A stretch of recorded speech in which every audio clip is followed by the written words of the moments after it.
Hey. Welcome to a world of laughter, learning, and entertainment. Welcome aboard as we set sail on a journey through Pallesthesia. Pallesthesia, ppal-es-ʻthē-zh, or vibratory sensation, is the ability to perceive vibration.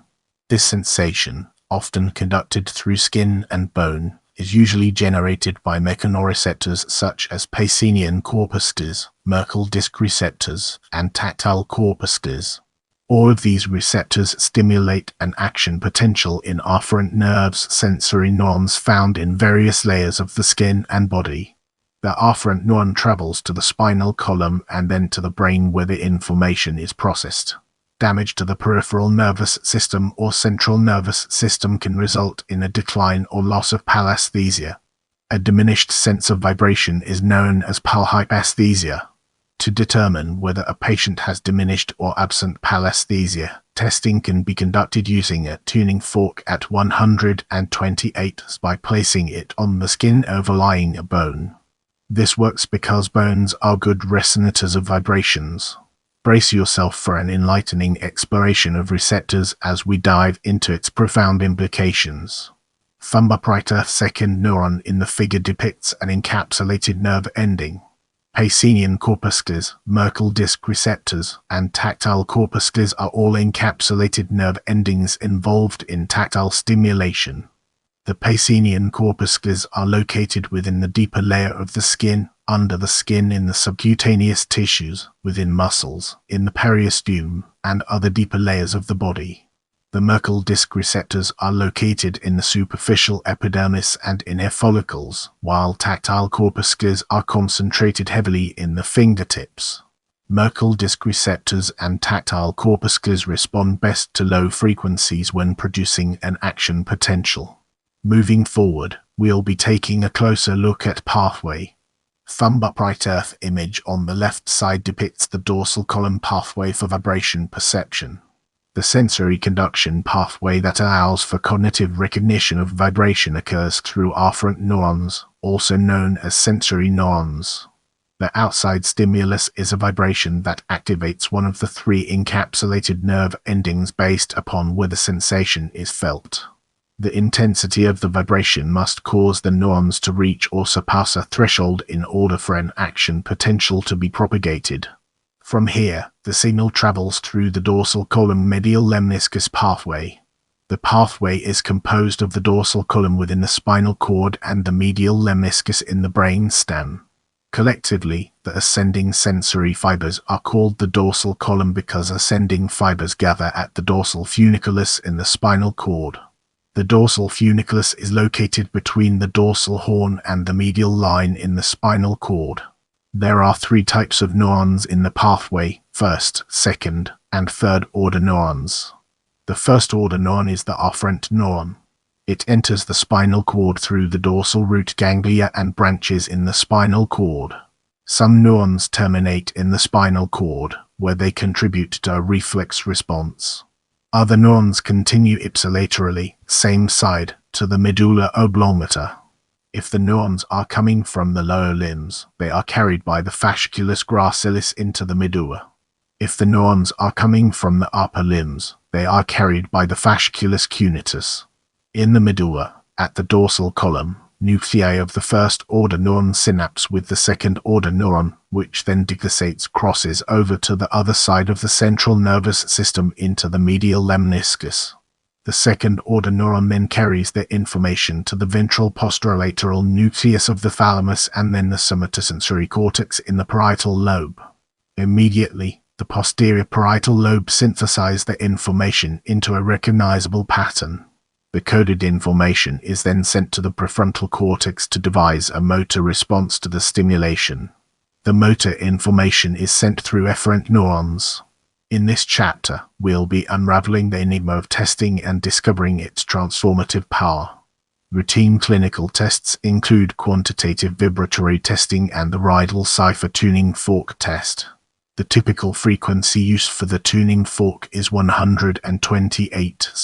Some common areas for testing in the bones are the metatarsals, the tibia, the malleoli, the anterior superior iliac crest, vertebrae in the spinal cord, sternum, clavicle, and the stelloid processes of the radius and ulna.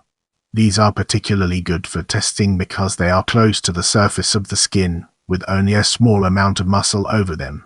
To test the perception through the skin, small pads are placed on the fingertips and a palmeter is used. For a bone, the test is conducted by placing a tuning fork on a bony prominence and striking the fork. The amount of force used to strike the fork determines the intensity and duration of the vibration delivered. The lower limbs have a higher threshold than the upper limbs, so a stronger stimulus is needed. For accuracy, homologous sites on both the left and right side of the body need to be tested. The person may lose some perception of pallesthesia when switching sides, probably due to sensory adaptation, as the receptors require a larger threshold to produce an action potential because of previous stimulation. If a person reports asymmetrical perception, this may indicate an underlying neurological issue, as can a lack of perception when the tuning fork is applied to a normal area after being applied to the abnormal area on the opposite side. Vibration testing is often used to distinguish different neurological disorders and to understand neurological pathways and functions. It is often conducted in older people because advancing age leads to a decline in vibratory sensation. Older people may have complete loss of vibratory sensation in their toes. To determine if the cause is age or a neurological disorder, it can be useful to compare with another person of the same age. As we progress, let's shine a spotlight on disorders and examine its intricate interplay within our topic. A benefit of pallesthesia testing is that it can be used to identify disorders within the neural pathways. Because there are few areas in the neural pathway where the sensation and perception of vibration can be disturbed, this testing enables doctors to more accurately diagnose their patients' health. It can help to identify effects of other diseases on the nervous system, such as diabetes mellitus.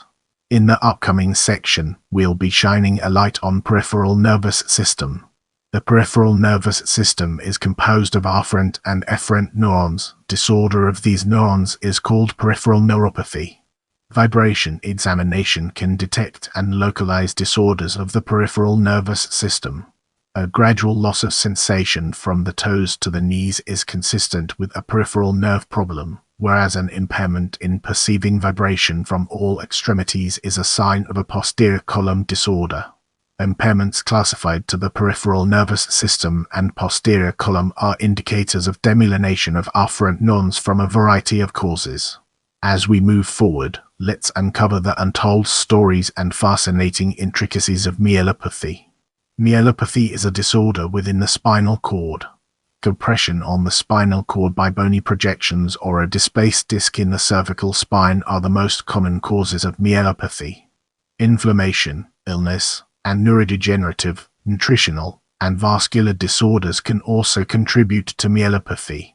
Quantitative vibratory testing can be used to assess a patient with myelopathy when the examiner detects uniform loss of vibration below a certain spinal level. For example, if the examination is normal from the iliac crest to the knees but pallesthesia is absent from the knees to the toes, this would be consistent with myelopathy. In the following section, we'll be immersing ourselves in the captivating world of central nervous system.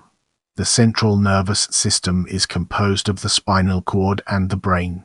Many neurological studies are conducted on patients with lesions. Scientists can learn about the functions of different brain areas by looking at damage to those areas. Thus, studies have been conducted on lesion patients for pallesthesia. A common disease to the central nervous system is multiple sclerosis. In this disease, the immune system attacks the myelin sheath surrounding neurons. Deterioration of the myelin sheath drastically reduces the conduction speed of neurons, thus affecting sensation and motor control of the body. These patients exhibit the largest reduction in pallesthesia. They cannot perceive vibration at 128 Hz. However, studies have shown that 256 can be perceived in young multiple sclerosis patients. Moving forward, we'll be taking a closer look at diabetic neuropathy. Diabetes mellitus is a disorder in which the body cannot break down glucose either because insulin is not produced or the body does not produce enough insulin. This causes glucose to accumulate in the blood.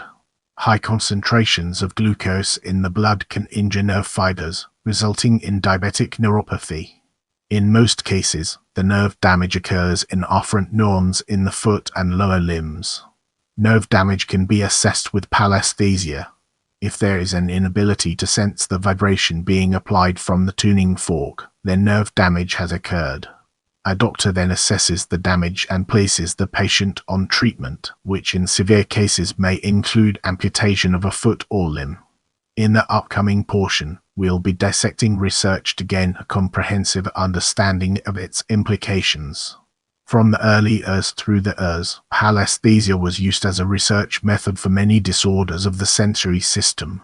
Scientists hoped to find a new therapy to reconstruct neuronal outputs. They understood that damage to the central nervous system could not be repaired. However, they hoped to rewire the peripheral nervous system to give patients some of their sensation back. One study looked into the effects of pallesthesia on stroke patients. They theorized that sinusoidal stimulation may be an effective therapy. However, the results were inconclusive. It is rare for current research to use pallesthesia because better methods of testing the sensory system have been developed. Don't forget to check out my other videos for more valuable content.